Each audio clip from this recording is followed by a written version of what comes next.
የኢራን ወታደራዊ ምንጮች በተባበሩት አረብ ኤሚሬቶች ላይ የተፈጸሙ ጥቃቶች ከኢራን እንዳልመጡ ይናገራሉ። የአሜሪካ የነጻነት ዘመቻ በሆርሙዝ የባሕረ ሰርጥ የኢራንን አንቆ መያዝ አቅም በመፈተሽ ላይ ይገኛል። ትራምፕ ኢራንን ሲያስፈራሩ የሆርሙዝ ውጥረት ተኩስ አቁም ስምምነቱን ወደ አፋፍ ገፋፍቶታል ይላሉ። ሰላም የሳብ ኒውስ ተመልካቾች፣ በሚያዝያ ወር 1000 ሰብስክራይበር የመግባት እቅድ ይዘናል። እናም እቅዳችን እውን ይሆን ዘንድ በቀረው በሚያዝያ ወር ሰብስክራይብ አድርገው 1000 እንድንገባ በትህትና ጠየቅነው።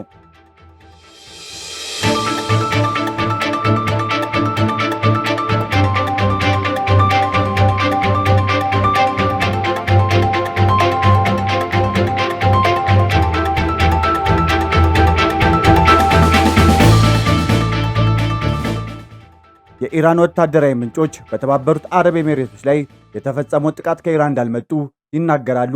ከመንግስት ሚዲያ ጋር ግንኙነት ያላቸው ምንጮች የሚያሰራጩት መግለጫዎች እያየን ነው። እነዚህ ለኢራን ከፍተኛ ወታደራዊ ባለስልጣናት የተሰጡ ሲሆን ኢራን በተባበሩት አረብ ኤሚሬት ዩኤኢ ላይ የማነጣጠር እቅድ እንዳልነበራት በግልጽ ይናገራሉ። ይህ የመጣው ከወታደራዊ አካላት ጋር ግንኙነት ካላቸው ግለሰቦች ሲሆን እነሱም በዚህ ጥቃቶች በኢራን ግዛት ላይ ያነጣጠሩ እንዳልሆነ ወይም ከኢራን ግዛት የተፈጸሙ አለመሆናቸውን በግልጽ ይናገራሉ። የምናውቀው ነገር ቢኖር ይህ የሆርሙዝ የባሕረ ሰርጥ በውስጡ የተወሰዱ የማባባስ እርምጃዎችን አሜሪካ በዚህ ስልታዊ መተላለፊያ ውስጥ ለማለፍ የሚሞክሩ መርከቦችን ለማጀብ ማሰማራታቸውና የኢራን ሰላማዊ አብዮታዊ ጠባቂ ሰራዊት አይአርጂሲ እነዚህ መርከቦችን ወይም ተቃዋሚዎቹ ጋር የተገናኘ መርከቦችን በውሃ መንገዱ በነጻነት እንዲንቀሳቀሱ በማይፈቅድ በግልጽ መናገሩን ተከትሎ ነው።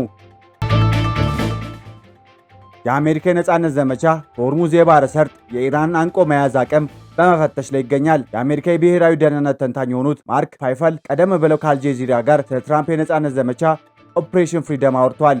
እርሳቸው ይህ ዘመቻ የንግድ መርከቦችን እያጀቡ ለሚሄዱ የአሜሪካ ባህር ኃይል መርከቦች የሆርሙዝን የባሕረ ሰርጥ እንዳይዘጋ ማድረግ ነው። እጅግ በጣም ጠባብ መተላለፊያ ነው። እናም ተጽዕኖ መፍጠር እንደሚችሉ ያስባሉ። እንዲሁም በእነዚህ የነጻነት ፕሮጀክት ኦፍ ፍሪደም ስልት ከፍተኛ ቁጥር ያላቸው መርከቦች ማለፍ ከቻሉ ይህ ሊሆን ይችላል ብሏል። አክሎም በዚህ መንገድ ለወደፊት በኢራን ላይ ጥቅም ላይ ሊውል የሚችል ተጽዕኖ መፍጠር ይችላሉ ብሏል። የአሜሪካ ድጋፍ ያላቸው መርከቦች ሲያልፉ፣ የኢራን መርከቦች ግን በሆርሙዝ የባሕረ ሰርጥ ማለፍ አይችሉም። ስለዚህ ለፕሬዝዳንት ትራምፕ ሂደቱ ለመፈተሽ የሚጠቀምበት መንገድ ነው። አሁን እየተካሄደ ያለው ይህ ነው። ድርድሩን በአዎንታዊ መልኩ ወደፊት ለማራመድ በሌላኛው ወገን ላይ ከፍተኛ ጫና መፍጠር የሚችለው ማን ነው የሚለው ትግል ነው ሲሉ ተናግሯል። የአሜሪካው ፕሬዝዳንት ዶናልድ ትራምፕ በሆርሙዝ የባሕረ ሰርጥ ዙሪያ ያለው ውጥረት በሁለቱ ሀገሮች መካከል ያለውን የተኩስ አቁም ስምምነት ወደ አፋፍ እስካደረሰው ድረስ ኢራን የዩናይትድ ስቴትስ መርከቦችን ካጠቃች ከምድረ ገጽ እንደምትጠፋ አስጠንቅቋል። ጠላት ልንጠቀምበት እንችላለን፣ አስፈላጊ ከሆነም እንጠቀምበታለን ብሏል። የአሜሪካ ጦር ሰኞ ዕለት የትራምፕን እቅድ ፕሮጀክት ፍሪደም ተብሎ የሚጠራውን መርከቦችን በሆርሙዝ በኩል ለመምራትና የኢራን እገዳ ስልታዊ የመርከብ መስመሮች ላይ ለመስበር መተግበር ጀምሯል። ዋሽንግተን ሁለት የአሜሪካ የንግድ መርከቦችን በባሕረ ሰርጡ እንዳገዘች ገልጻለች። ነገር ግን የመርከብ መከታተያ ድረገጾች በውሃ በኩል ያለው ትራፊክ በከፍተኛ ደረጃ መቆሙን ያሳያሉ። የአሜሪካ ሴንትራል ኮማንድ ሴንትኮም ኃላፊ አድሚራል ብራድ ኩፐር በግዛቱ ውስጥ የታጠቁ መርከቦች በግጭት ውስጥ ንጹህ ተመልካች ለሆኑ 87 ሀገሮች የሚሆኑ ናቸው ብሏል። ኩፐር በመግለጫው ያለፉት 12 ሰዓት ውስጥ መርከቦችን በጠባብ የንግድ ኮሪደር በኩል ለመምራት የፕሬዝዳንቱ ፍላጎትን በማክበር በሆርሙዝ የባሕረ ሰርጥ የትራፊክ ፍሰትን ለማበረታታትና በደርዘን የሚቆጠሩ መርከቦችና የመርከብ ኩባንያዎችን አግኝተናል ብሏል።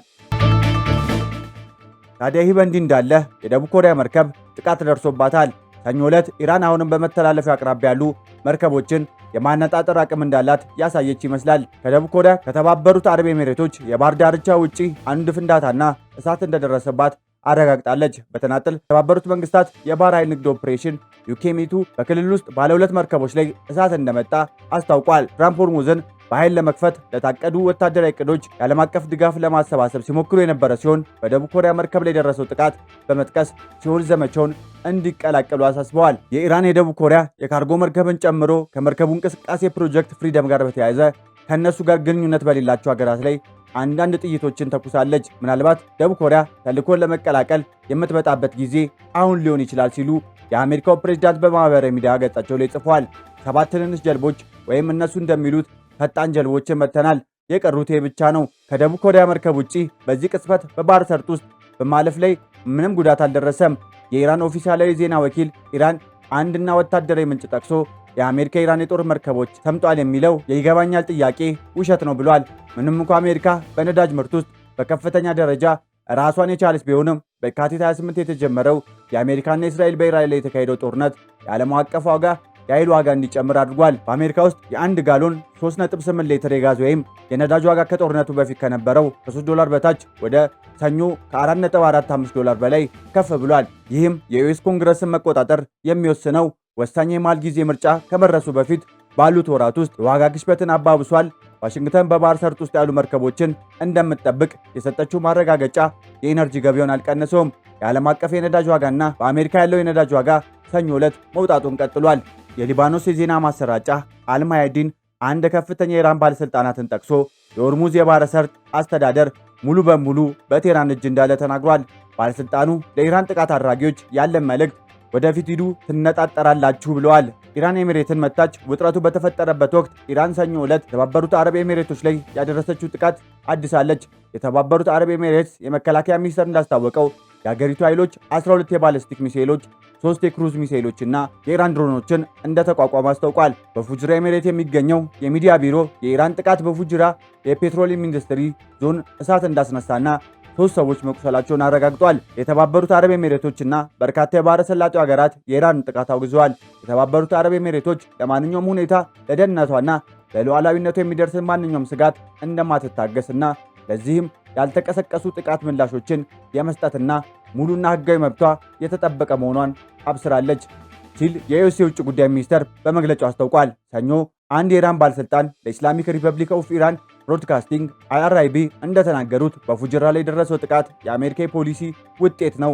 ባለሥልጣኑ ኢስላሚክ ሪፐብሊክ የተባለ የነዳጅ ማጣሪያ ተቋማትን ለማጥቃት አስቀድሞ ያቀደው እቅድ አልነበረም። እናም የሆነው ነገር አሜሪካ የጦር መርከቦችን በሕገወጥ መንገድ የሆርሙዝ የባህረ ሰርጥን እንዳያልፉ ለማድረግ ባደረገው ጀብዱ ውጤት ነው። እናም የአሜሪካ ጦር ለዚህ ተጠያቂ መሆን አለበት ብሏል። አሜሪካ ሆርሙዝን በኃይል ለመክፈት ስትሞክር የኢራን ወደቦችን ማገዷ እንደሚቀጥል ትናገራለች። ሴንትኮም ሰኞ ዕለት እንደገለጸው የባህር ኃይል እገዳው ጋር መከበሩን ለማረጋገጥ 50 የንግድ መርከቦች በአሜሪካ ኃይል አቅጣጫ እንዲቀይሩ ተደርጓል።